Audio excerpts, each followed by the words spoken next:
Hello, friends, and welcome to another episode of Sober Speak. We have a return guest today, and I'll surprise you in just a second.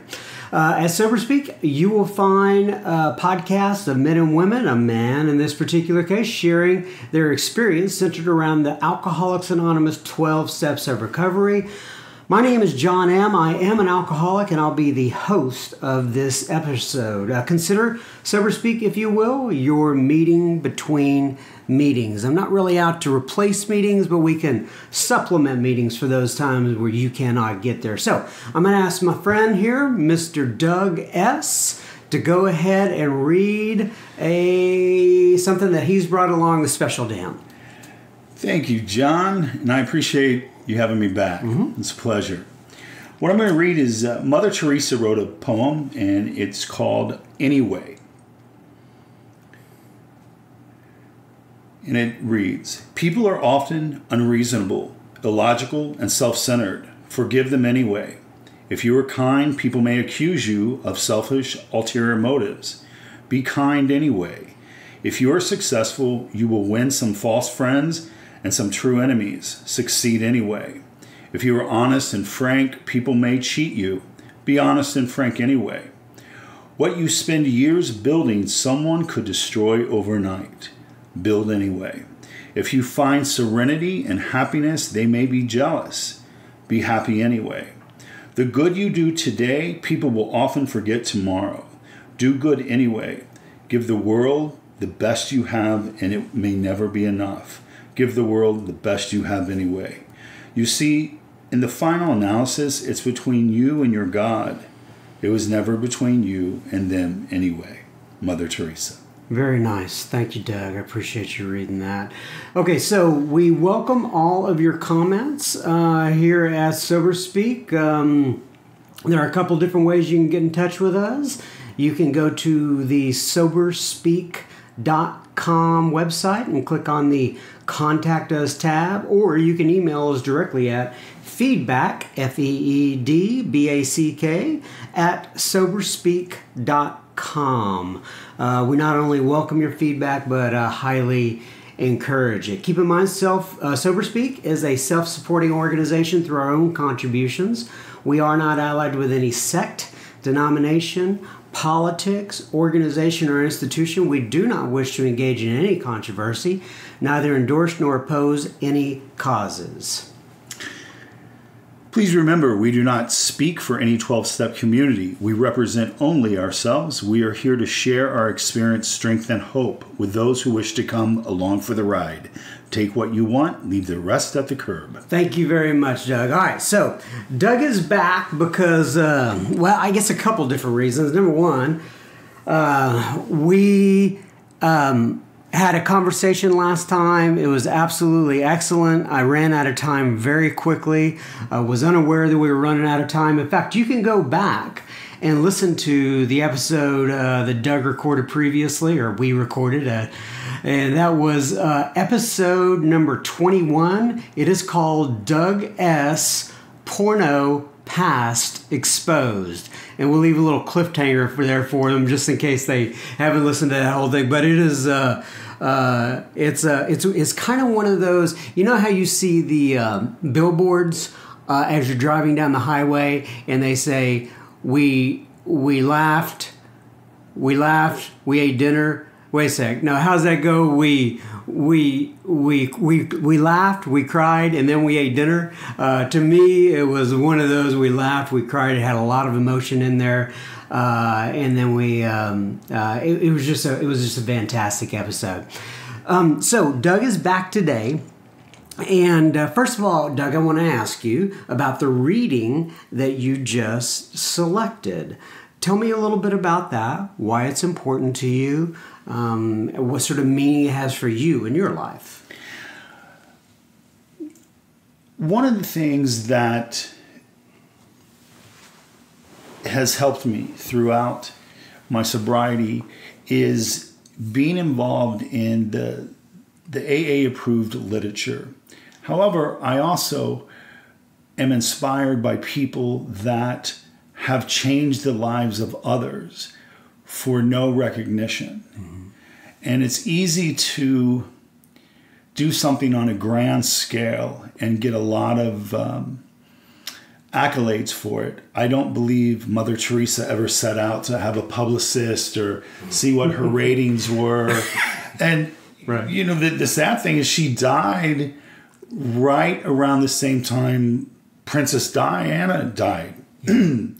And nobody really mentioned it. It kind of got lost. Right, lost in the shuffle. And I heard somebody said, well, if she would have been dressed by the designers that Diana had, she would have been maybe more up there. And I said, I don't think that's what she was going for. Not she the was, vibe. yeah, she was kind of feeding people in the leprosy village. But it states so often when you're kind or nice, it can be seen as weakness. I spent most of my adult life in Los Angeles, where it seems that once a week in the Sunday paper, they would highlight some super agent or manager, and they would talk about how they were a tyrant. And it seemed like it was almost this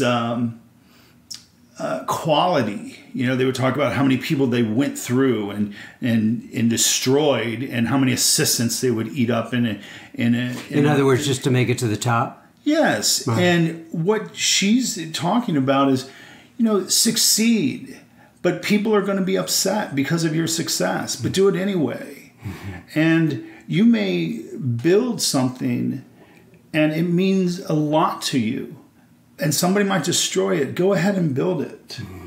You know, it's kind of like growing up, my mother used to say, well, we can't have nice things. And she would use it for everything. And I would think, really? We can't? Mother Teresa is saying, you might have been told you can't have nice things. Go ahead and get nice things anyway. You know? And so it is allowing, when I read it, it is stating, this was never about you and the people that you're trying to impress. And if you're trying to impress others, you will always end up losing. If it's between, and I love how she says, it's always been between you and your God. And in our program, we choose a God of our understanding. Mm-hmm. And I love that she says it's between you and your God. And so that's what it means for me. There have been times when I have worked for nonprofits, and sometimes you get to see some really ugly things go on behind the scenes, or you can meet someone who you have held in high regard, and then suddenly you see another side of them, and you don't have to.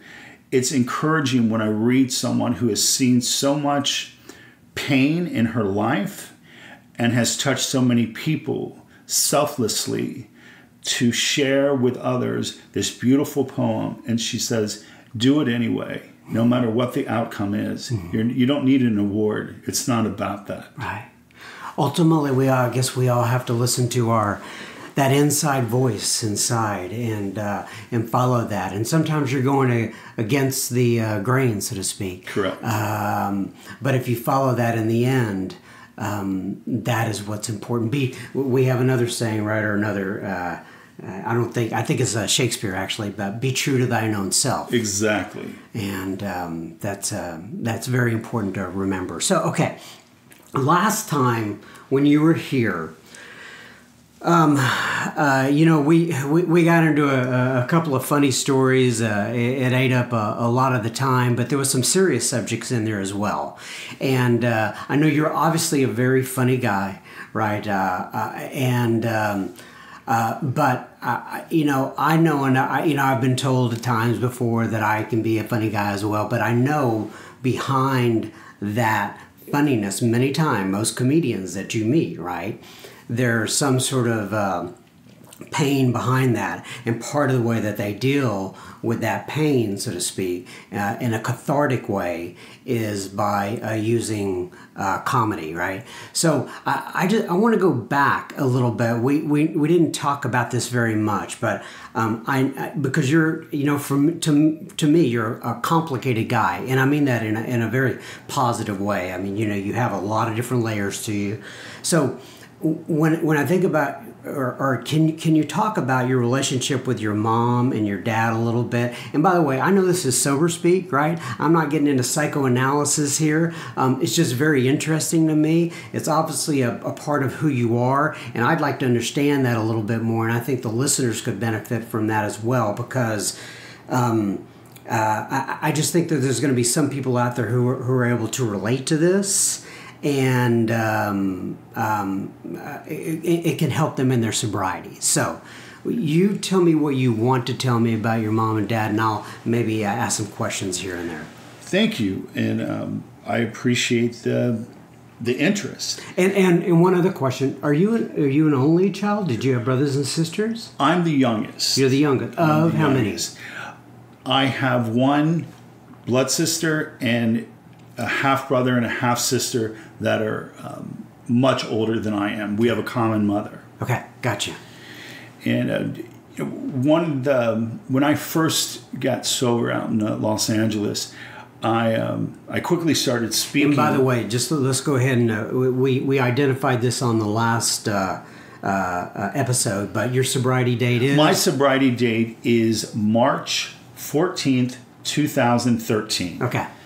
And that has been, we have had to hit the reset button on that before. Right, because of the marijuana maintenance program? Well, yes, there was exactly that. And I thought I could find an easier, softer way. And when my father was diagnosed with stage 4 lung cancer, I thought that we should probably treat the cancer with some medical marijuana, not for his symptoms, but for my symptoms. Yeah. And it worked for a little while. Okay. But after he passed, I thought we better stop. But and I joke about that, but just as our program says, we will be exactly where we were when we stopped. And I didn't have a choice in the situation. I wasn't just a recreational smoker. I had to have it. And just like I had to have alcohol. Yeah. So it was, I will state this, nothing from my childhood made me an alcoholic. Mm-hmm. I'm very much a believer of it's a genetic disease. And we didn't even have alcohol in our house. And our house was very loud and it was very chaotic. And I recall, the reason why I mentioned that I started speaking early in sobriety when I lived in Los Angeles, I shared and I felt I had that vulnerability hangover where I had thought that I shared too much about my family. And by the time that the 10 minutes were up, I think I was 9 years old and I wasn't sober yet. And I felt horrible. I was so embarrassed. And so I told my sponsor, I said, why were you embarrassed? Because I was embarrassed that I didn't share the solution. Oh, okay, gotcha. So the embarrassment was I started talking about my parents. I was used to having 50 minutes in therapy to talk about them. Right. I've got 10 minutes and I need 3 minutes of what it was like, 3 minutes of what happened, and 3 minutes of what it's like now. And I'm still talking about my big wheel getting taken away. Right. So it's, and people just looked at me in shock and they're like, we're really sorry that happened to you. But so it's, it was very loud. It was chaos. There's a line from an author. And his name's Pat, and his last name escapes me. It's he wrote Prince of Tides, and there's a line in the book, and I'm paraphrasing, and he says, "I don't know when my parents decided to wage war against one another, but I do know the only prisoners of war they took were their children." And that's how it felt. It was very loud. Okay, so when you say loud and chaotic, that was your parents arguing. My mother was... Was it physical or was it... There were altercations, and neither of them drank. Mm-hmm. Thank goodness. It would have been off the charts. Yeah, or maybe they needed a drink. I'm not sure. But whatever it was, my mother had some mental illness that was going untreated and went untreated all of her life until the last 6 months of her life. And what was the mental? Do you know what the diagnosis was? Well, I don't know if we ever got a confirmed diagnosis. What were the symptoms? It was definitely bipolar. Gotcha. And with some other issues. Gotcha. And she had a really rough childhood. Her mother left her when she was 3. Her dad died when she was 7. She was raised by a crazy grandmother and a blind grandfather. There was physical and mental and sexual abuse in her family. So God bless her. Right. She did the best she could. She's doing the best she could. She used to tell me that I didn't come with a handbook, but I did know that we lived a block away from a library. So I mean, she could have swung by and got some outside out. But I remember it was kindergarten. We were sent home with a book, and it was this PIP book, PIP, something about the post office, and we had to read it to. The thing was, we needed to read it to one of our parents or have them read it with us. And I recall my sister and I sitting on the couch, and I can't see the words on the paper because there's tears are just coming out of my eyes. And my parents, once again, like it's a play, they are center stage for us and just going back and forth and arguing and arguing and arguing. It was always about money, or there wasn't enough money, how the money was spent. And my mother was in a marriage that she should have never been in. My mother was married once before, and she never ceased to share her feelings about why she shouldn't have got married. She was very religious, and she said that she had, quote unquote, sinned against God, and stated that she should have never got married to my father. My father was 8 years younger than her. My father worshiped the ground that she walked on. She had 2 children that he basically raised, and they were quite a bit older than my sister and I. They were both, I think the age gap was 20 years and 23 years. So she didn't want to have any more children. And when she got pregnant with my sister, apparently from the stories that she shared in front of my sister, she didn't want any more kids. And she's like, when I was pregnant, that was the worst time of my life. And my poor sister, she has some, God bless her for her self-esteem issues. And then they're like, and then Doug came along, but we planned him. So the thing is, it's just, we knew that we weren't the family she wanted. And we knew that my dad wasn't the dad she wanted, or the husband she wanted. And so none of that made me an alcoholic, but it sure gave me some self-esteem issues. Right. And so she must have been fairly older when she had you, is that right? Well, interesting enough, on my birth certificate, she has in ink, she changed her age. My father was 31, she was 39. She changed both of their ages to 31. And this was very much the way in which we lived our life. And I have... Is that because she just wanted to appear younger? Right. And it was just all these lies. She went so far as to say that her oldest daughter, wasn't hers. Because if she would have been hers, she would have been like 11 when she had her. And it was like, one time we were making a cake for my mom, and my half sister, she said, oh, well, mom is so-and-so, age, or she's this age. And we're like, no, she's not. And then she's got my mom on the phone, and she's like, why? What are they saying? And she's, and it just turned out to a really bad thing. And so it was just another way in which we told lies in our family. And everything was a lie, or so much was a lie. Right. And it was, I'll say this, and I'll answer any other questions you have regarding this. When I would walk into the house, I would breathe in the air, or I would test the air. I don't know if I licked my finger and put it up into the wind, but you did not know if you were going to get a beating or a brand new bike. and there was no way to determine what was going to happen. My mother was going to be over loving in an uncomfortable way, and you were going to be presented with some gift that was incongruent with a nondescript Tuesday. And usually it was that my mother was really big at forging my father's name on his tax returns. And that would be a big party for us, because she would go and she'd buy us Italian 10-speed bikes when nobody had Italian 10-speed bikes unless you're in the Olympics.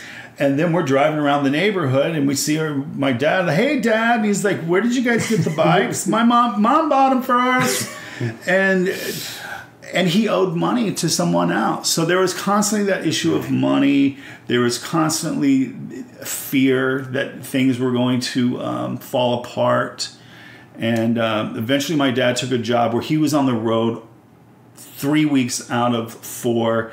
And I don't feel that he abandoned us. He did what he could do in order to create peace at home. And that did create some issues for me and the way in which I see relationships. And I'll just say this. I was born 3 weeks early, and I'm convinced that I was born early for one or two reasons. One, I wanted to get the hell away from my mother. And 2, I really needed a drink. So it was one of those things. Right. Get the hell away from my mother. Oh, so, okay.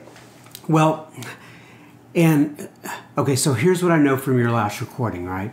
I'm thinking about 2 things, right? Mm-hmm. I'm thinking about your dad's death, and I'm thinking about your mom's death, correct, right? And can you dive into those as far as you would like to dive into those? But I'm just curious. You mentioned your dad's death there a second ago. Correct. So my father was my best friend. My mother definitely tried to create a wedge between my father and my sister and myself. And she, and I get it, this was her sickness. But I also learned from going through the steps and sitting with my sponsor, and I may have shared this last time, he said, evil and illness look a lot alike. Right. And when you're a child, you just don't know what's true, which, and or which is what. And I didn't know if she was being evil or if she was ill. Right. I didn't have the wherewithal to figure that out. Right. I knew that she was very cutting and hurtful, but she would go sing in the choir and at her church and really put on a show, if you will. And I mean no disrespect to her, it was a show. Right. And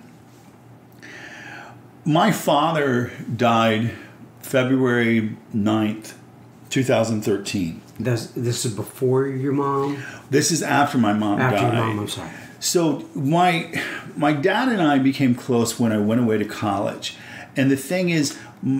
So you got more close after you left the house, right? Yes, because I recall one day we were driving when I was home. We were going on a drive, because that's what you do in the Midwest. Mm-hmm. You go on a drive.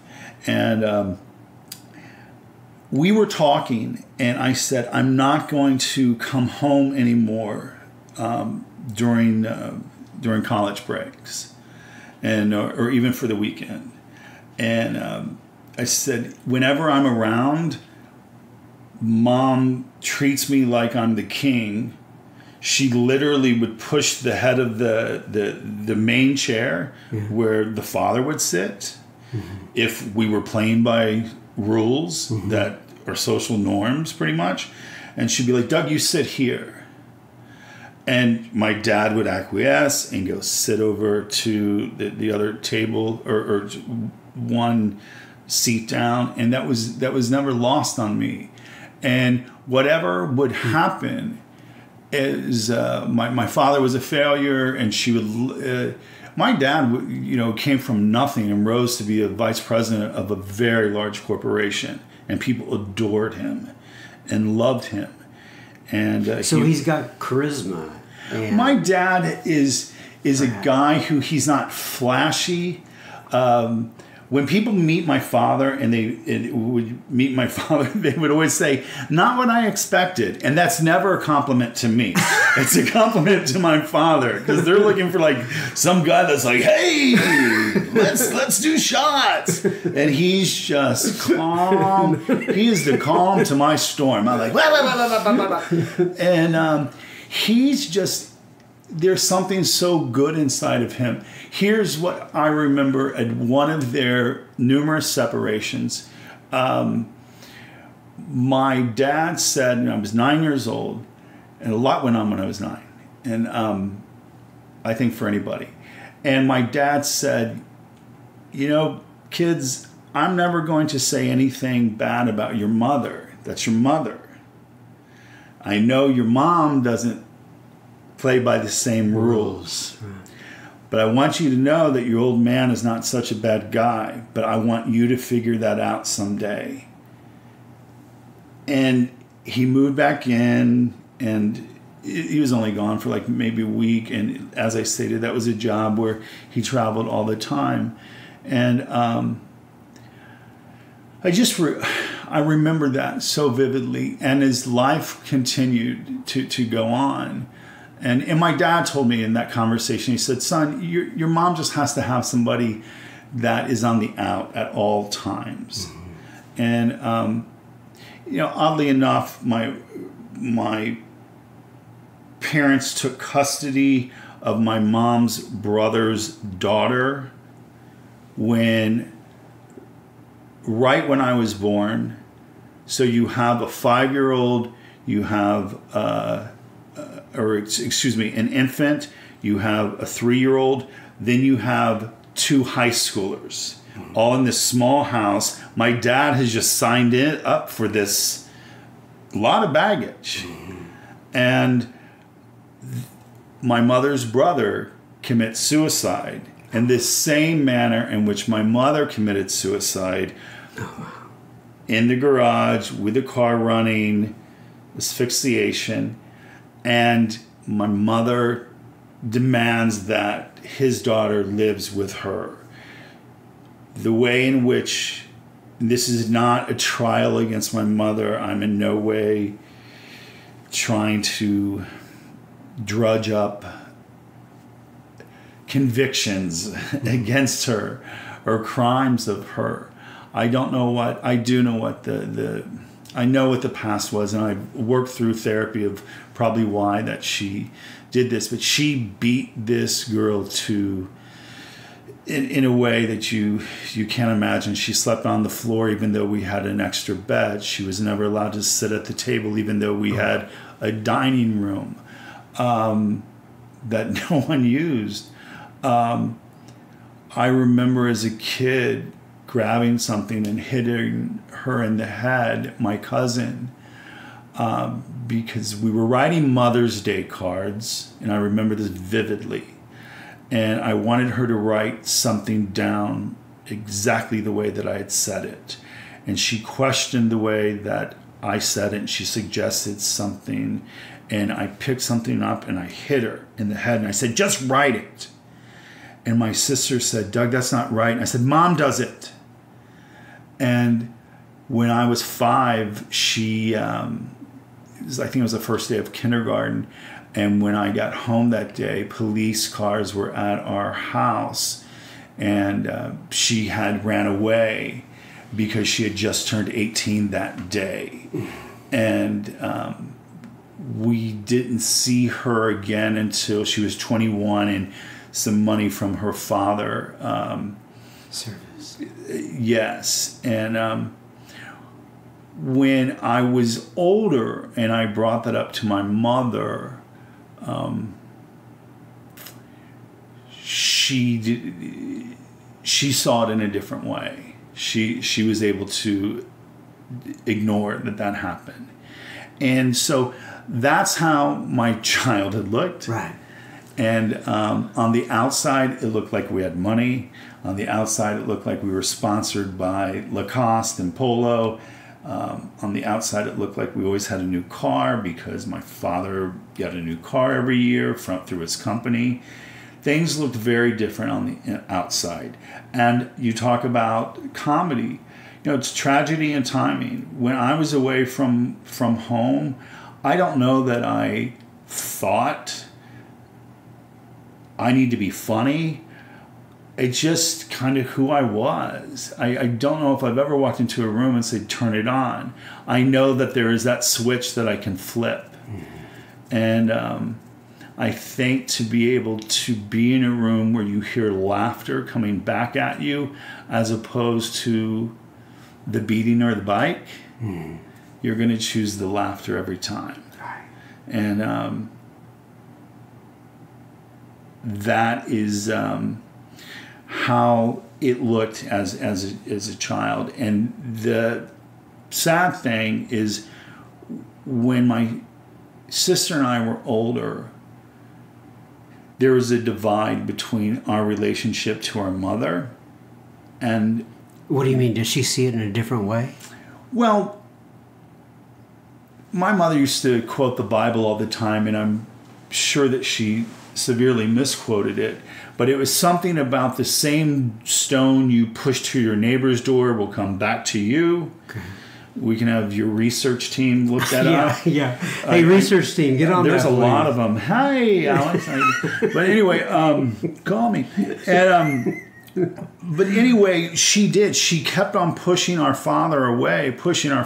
He would be in town for the week, and we would leave church, and my mom would be driving to, it's the Midwest, so you're going to Ponderosa or Rustler, right. Very high class places. Red Lobster, it's my birthday.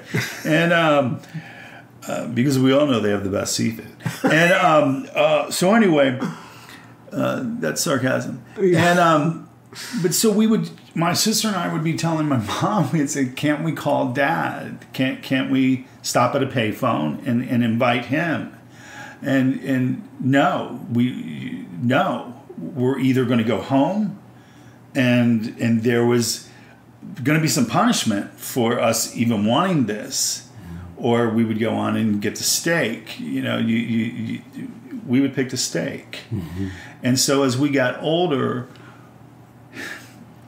that talk that my father had with us about, I'm never going to say anything negative about your mom, I'm going to let you all figure it out, we gravitated to him because it was like he never talked negative about her. And he was my best friend, and I spoke with him every day. And he died, I've already shared, in 2013.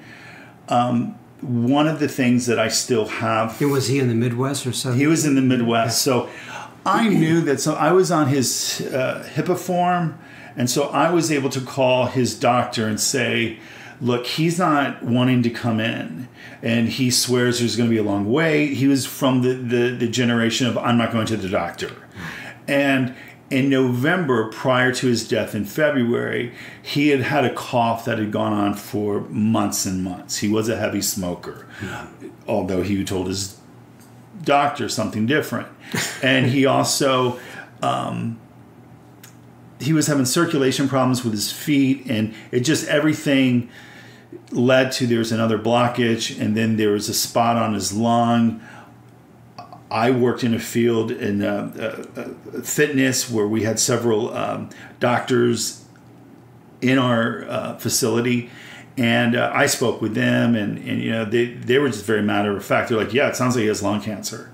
And I called the doctor, and the doctor said, we're going to do tests, and that's probably what's going to be, and confirmed. And so I was in Southern California.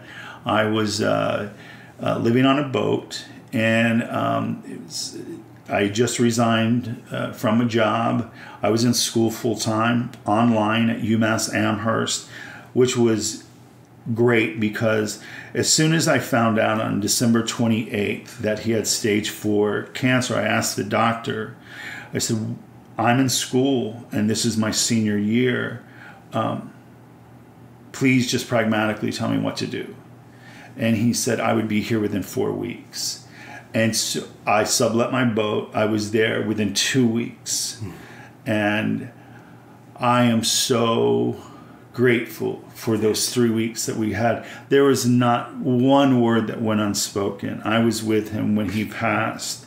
I would just say this one thing. A lot can come from someone who doesn't look like a supermodel or athlete. There is a guy who is, I'm not sure what his ailment is, but he can't walk. He's in a wheelchair, and he clearly has some type of major deformity, and almost to the point of who's the guy with the great mind? Oh, Stephen Hawking. Exactly. And this guy invented this plastic, just circular, almost like a reed, and it goes into the trach.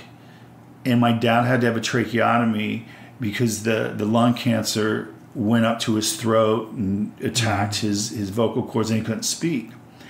And he worked with a speech pathologist, and they put this little device into his throat. And we were given the gift of all of his children and stepchildren around him. And the nurse came in, and she said, "Are you ready?" And so he was able to say, "All right, kids, I've got something to say." He said, "I might not have always said that I loved you enough. I wasn't told that much as a kid, but I love you. I know that I wasn't always the best father, but I really tried." And he said, "If there's anything that you all want to ask me, please do. But just know that I love you." I don't know many gifts that you can get like that. You sure can't buy it from the Neiman Marcus Christmas catalog. And I just... so he passed, and I stayed on at his house and literally rebuilt it. The subfloors and everything was gone, and the neighbors helped with, me putting it back together and staging it and selling it. And I flew to Massachusetts by myself and walked in front of 33,000 people. And my father was a pilot by hobby. And one of the things that he said... Wait. You flew to Massachusetts? No, I flew to Massachusetts on commercial airlines. Yeah. My father went... I was sitting in his room, and my father was very well traveled. However, I wasn't sure if he had ever been to Massachusetts. And so he's not able to speak. And so I get him this whiteboard, and so he could write on it. And so I'm showing him the year prior, the commencement ceremonies. And it's it's an old school UMass Amherst. When I graduated, they were celebrating 150 years. So it's very much East Coast pomp and circumstance. It's just awesome. And I'm the first one in my family that went to college and graduated. And I'm showing this to my father, and I said, "Have you ever been to Massachusetts?" And he's mouthing something, and I said, "Use your whiteboard." And he wrote, "I will in the spring." We both know he's not going to be there. We both know he's not going to be there.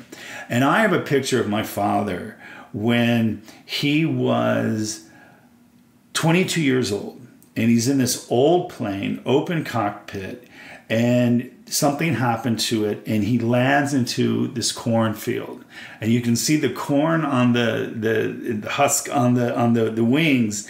And he said some lady come running out, and she said, "Somebody's praying for you, son. You survived this." And my father and I, growing up, one of the things that we bonded with is we would go on these. The GI Bill afforded him to take up flying again, and so we would do that often. And I don't know if this is a sign or what, but during the ceremony, an identical plane flew over the ceremony, and I just thought, I don't know if it is or not, but I'm going to take it for what it's worth. So that's that I think gives you kind of a snapshot into the life. A flavor. Yeah, it sure does. And that's kind of what I wanted to go there. I just had an idea that I just wanted to know about it. It struck me. Obviously, I was curious about it. It's my show, so I do what I want to do, right? Right.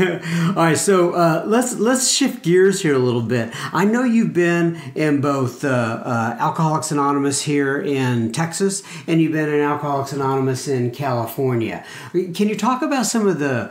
I mean, obviously, meetings are meetings, right? But is there anything in particular that strikes you as different? And is there anything that comes to mind there? I'll put it that way. Well, the people are really pretty. in Frisco. Yeah. I know the audience I'm playing to. The main thing is here and I know it's a regional thing. There seems to be, this is my perception, people will speak of religion often in meetings here, and I don't think they mean to, or it's someone who's new. Oh, yeah. And so often our third step of... You mean like Christianity? Or exactly. And when you say they speak of it, does that mean that they're quoting verses, or they're saying... Often I will hear when it talks about turning our life and our will to a God as we understand Him, yeah. I've often heard people compare that to, well, I was already born again, or I was already a Christian. Gotcha. But it's usually someone who's newer. Uh-huh. And no one has explained that to them. I don't think they're trying to start something or anything. Right. The meetings that I have gone to here have been loving. They speak of they talk about the steps and the traditions, and I love that there's no crosstalk where somebody can. Is there more of that in California, you think? There's not. There are crosstalk meetings, which I don't care to go to because to listen to alcoholics tell me what's wrong with me. Right. I do enough of that myself, so why would I invite others? Here's what's the greatest thing is I can go into a meeting here and I can look at the steps and the traditions hung on the wall, and I know that we're going to hear how it works from chapter 5, I believe. Mm-hmm. And there is a solution. Mm-hmm. And some sober member of AA is going to chair the meeting. Yeah. They're going to throw out a topic. And then they're going to go around and people are going to talk about it for hopefully 3 minutes. Right. And did they have that 3 minute? And that's kind of actually kind of a new thing here. And this wasn't around when I first got sober. For those who don't know what we're talking about, a lot of the meetings around here in North Texas, it is suggested at the beginning of the meeting, please share with us, but keep your sharing to 3 minutes. And the reason that is because... Is because people have a tendency to pontificate and can take 10 to 12 minutes, and they want to have as many people share as possible, right? Correct. So do they have that thing in California? Well, there is a program called On and On and On and On that is suggested that they go to. There are timers, and God bless the timer. So they do have timers. And if you does notice, it make a ding? It does, and they will ding again, and some people are like, I hear your ding. I've been shot at before. You're not scaring me. All right. So it's if you ever notice, there is never a time that I share that I don't have my timer going because I can get caught up and I want to have proof to show to somebody. Go, it was 2 minutes and 58 seconds. Right. Get off me. You are self-regulating. And there's very few people that do that. I want to tell you. Well, because once I hear laughter. Mm-hmm. And once I get into a story, my directions on how to get down the street has subplots. I will introduce characters. The wind. My dad used to say, "Son, would you just answer the question?" And I'm like, "I'm setting the stage." And he says, "They've asked you what you want to drink." I'm like, I'm giving him backstory. And he's like, "Give him a Diet Coke." And it's yes. So we are talkers. Yes. I can only speak for myself. Right. So the big difference is we don't necessarily have topics. So there often I hear here in this area, this isn't group therapy.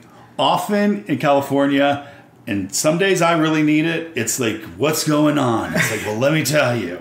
And then all you have to do to like adhere to the meeting rules is go, but I'm not going to drink today. Right. Or you can say, I'm going to do a 10-step over that. I got out of my car. I pistol whipped somebody that was in front of me. I got back in my car. They're okay, I think. But I'm not going to drink over it. So I think it's a good day. And everybody's like, thanks, Bob. And you just stay away from Bob. Okay, there's something I wanted to do with you this time that I don't think we didn't do the wheel of topics last time. Did Okay. We? Did we? No. Okay. No. All right. So here's what I have created. Right. I'll let you see this here. See, it's a wheel of topics. There are 12 topics on that wheel. Okay. In order to kind of produce spontaneity, so to speak, which you're Okay. actually very good with, I created a wheel of topics. So what we will do is we will spin this here. Okay. And whatever it lands on, you I get hope it's to- me. No, me is not on there. Oh. Okay, here we go. Ready? Big money, no whammies. All right, the topic is, selfishness. Well, it is about me. It is. That's about the closest you're going to find there. I like it. So if you had to share on selfishness right off the top of your head, Okay. what would you say? Well, I know if we're going out to eat and we're all sharing food, I'm going to count how many shrimp you're taking. And I will have a resentment and I will kind of distract you and go, hey, that's enough shrimp. Selfishness, self-seeking. I would imagine that's the topic we're going for. Yeah, a lot of people will go there, selfishness, self-seeking. That we think is the root of our troubles, right? Correct.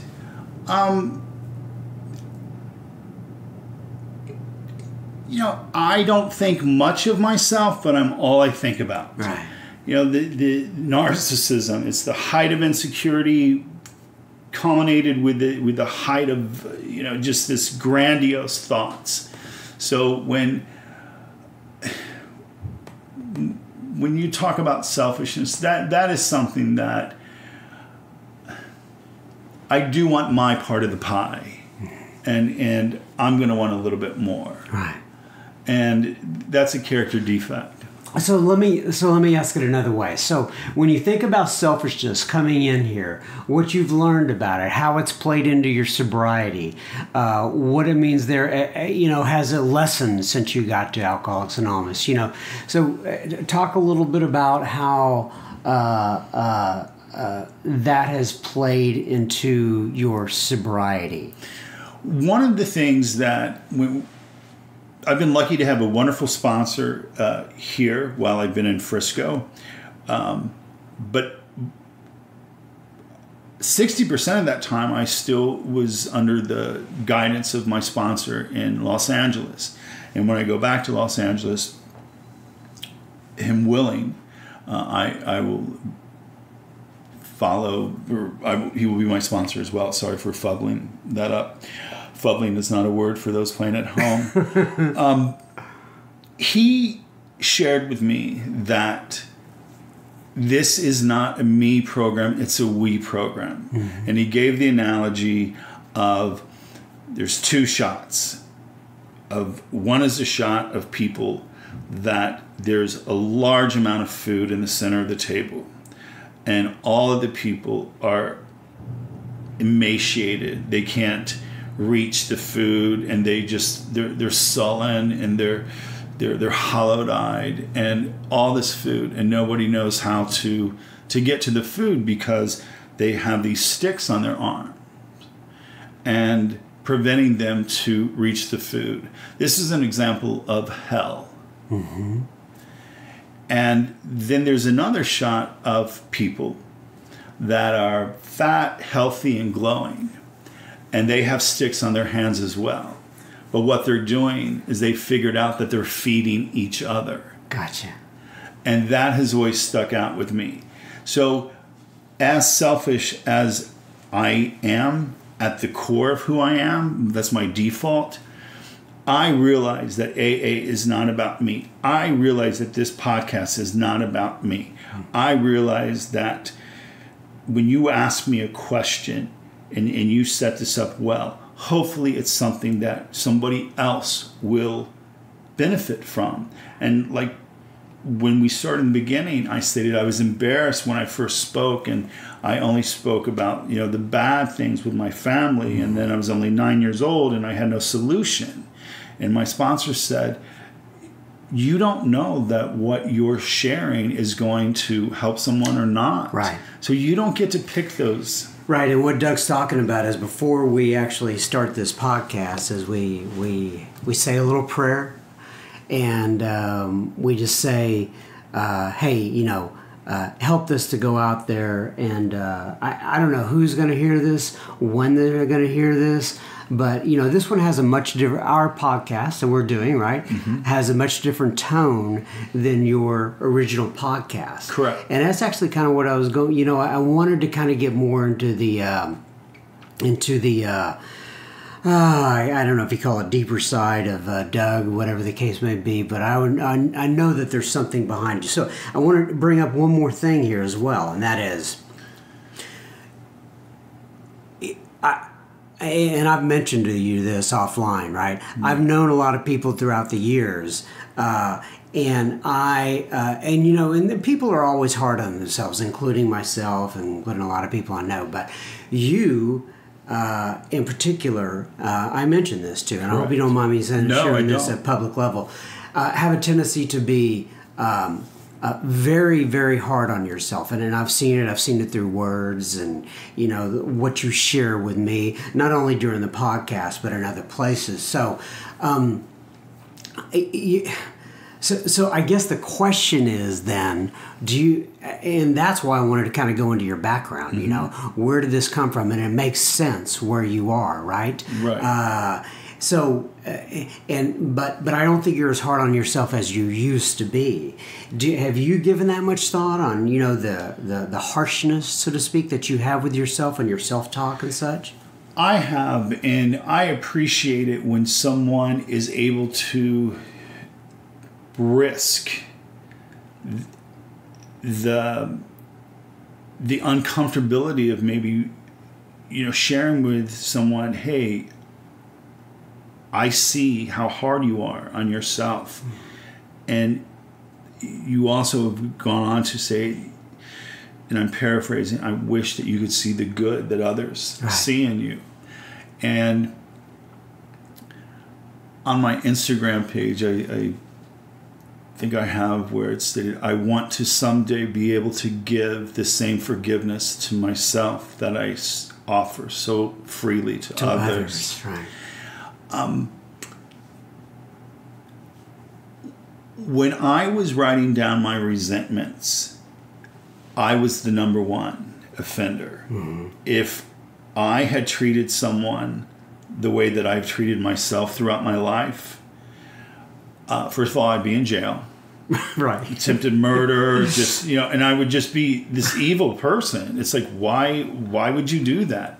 And that's not who I am. And to other people, I cut everybody a break. And that when I'm treating myself poorly, I'm not keeping the promise to myself of I will not mistreat you anymore. Right. It is. I mean, going back to the topic that you actually landed on with the wheel there, it is another form of selfishness. It is. It's very narcissistic to constantly evaluate myself, and I'm up for review. I compare myself to others. And one of the things that we've touched on before is, I get it. People that have knee surgery, especially 2 knee surgeries, you're going to gain some weight. I feel like a leper and want to put on a sign, I'm so sorry that I've gained 20 pounds, people. Am I still allowed in your city?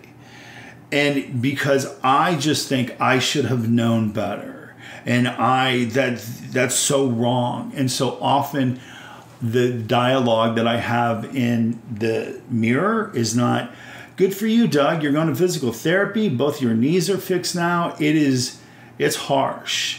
And it's not kind. You know, and I'm not saying this about you, but right. What I have seen, just so you know, with other people is that when they are, and I don't know what goes on, you know, completely in your head, but let me just say for me, whenever I am harsh on me inside and I'm going through all that baggage sort of talk, I have a tendency to be that way toward other people, right? Oh, absolutely. But I don't, you know, that may happen to you, and you know, I mean, I'm close enough to you, but I'm not right. that close. But so if I can learn to change that thought process within my head and not have all that talk, and by the way, it's a combination of both learning it and asking for God's help, right? Right. This is not just about a simple 1, 2, 3, go away for a weekend and all of a sudden all your thoughts are changed. But when I can change the thought process in my head that I'm having regarding myself, it actually helps me to treat other people and my relationship with God in a better way. That is very informed and enlightened for you to know that. And I strive to get there. And right before I had knee surgery, I was really down and depressed, and just, you know, the career that I came here to do, I just resigned from. I was really questioning myself, everything, all of my self-worth, that, you know, I was a trainer and in shape at one time. I had a boat, and I lived in Southern California, and I was in the entertainment industry. All these things that were trapped, or that I thought made me, I suddenly lost. And my friend came out to visit me, and I'm walking like a duck because I can't stand up straight. I have a cane. I'm 20 pounds overweight. I'm going to Walmart at 3 a.m. to ride the cart, so I don't see anybody that I know because I have such ego issues. And oh, you didn't want them to see you in that particular shape? Well, you know, Walmart is a very classy place, and so I didn't want to run into, you know, the who's who, the paparazzi, if it were. And so, yes, my ego is like, oh, I'm now this guy. And my friend said, what is up with you? And I said, I don't know. Let me get back with you on that. Because I wanted to give him an answer. And I said, I don't know who I am. And he said, don't you know that there's good in you? And I said, oh, I really want to. And so I started going to a therapist. And in our book, it says we can get outside help. Yeah. And yeah. Oh, sure. I think most people that know me were like, give the guy a coupon. Is there a Groupon or something? Please, we're going to go do a GoFundMe for him on this. We will get behind that. So there is more to be disclosed, and I am not healed. I hear people talk about recovered. The thought of drinking or using drugs has left me. However, I have a healthy fear that if I let myself entertain that thought too much, I can go back there quickly. Right. What I need, the biggest challenge for me, is exactly what you have presented here. Mm-hmm. And I am glad that we got to see a different side, because this is the side that I live with. Right. Rarely is it this circus and carnival and where it's all laughter. That's just like short little spurts, you know, when when- you're in a meeting or in a group or whatever the case may be. Exactly. Right. And when people say, "Oh, my stomach hurts from laughing so hard," I'm like, what did you do? And they say, "Well, you were sitting next to me." And I'm like, "And what did I say?" You know, it's like, I don't need them to replay it. I'm just like, "Oh, okay, I guess I was funny." Yeah. You know, and so it's like, you know, I walked away thinking, I don't know. You know, there's something else going on. So it is, I have a daily reprieve against, you know, this allergy that I have about alcohol. I have no power over the first drink. Luckily, there are steps. And going to meetings makes me feel better, but the steps have made me better. And I still need to work on a lot. And Welcome to the club, brother. thank you. And I come across people like yourself that I believe this is God's way of staying inconspicuous, or he keeps coincidences going on by, it's like, that was such a coincidence. It's like, was it?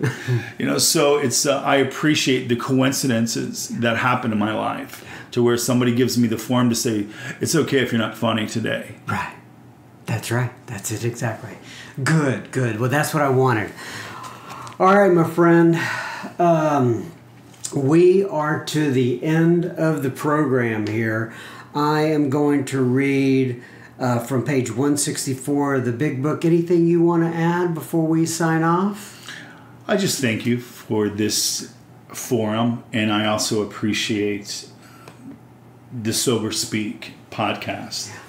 Well, thank you for being here, and thank you for taking time out of your schedule. I sure do appreciate it. My pleasure. All right, so we welcome all your thoughts and feedback. Please contact us at feedback@soberspeak.com. And keep in mind, you can listen to this podcast using your Alexa. You just say, Alexa, please play. I don't think you have to put the please in there, actually. I think Alexa will do whatever you want her to do. She's sensitive. She's one of us. I get that. I think you could just say, Alexa, play Sober Speak podcast, and it will come right out of your Alexa. Maybe. That sounds a little interesting, but anyway, we'll keep it at that. She's a crazy guy. Maybe it will, maybe it won't. I don't know. If it doesn't work, don't blame me. Throw her Prozac at her. Yeah. We thank you for your support, just listening in or passing on the podcast when you're able to. And I'm going to read here from page 164. It closes out page 164 of the Big Book, Alcoholics Anonymous. It says, abandoning yourself to God as you understand God. Admit your faults to Him and to your fellow. Clear away the wreckage of your past. Give freely of what you find and join us. We shall be with you in the fellowship of the Spirit, and you will surely meet some of us as you trudge the road of happy destiny. May God bless you and keep you until then. Keep coming back. It works if you work it. Thanks for being with us, friends. Bye-bye.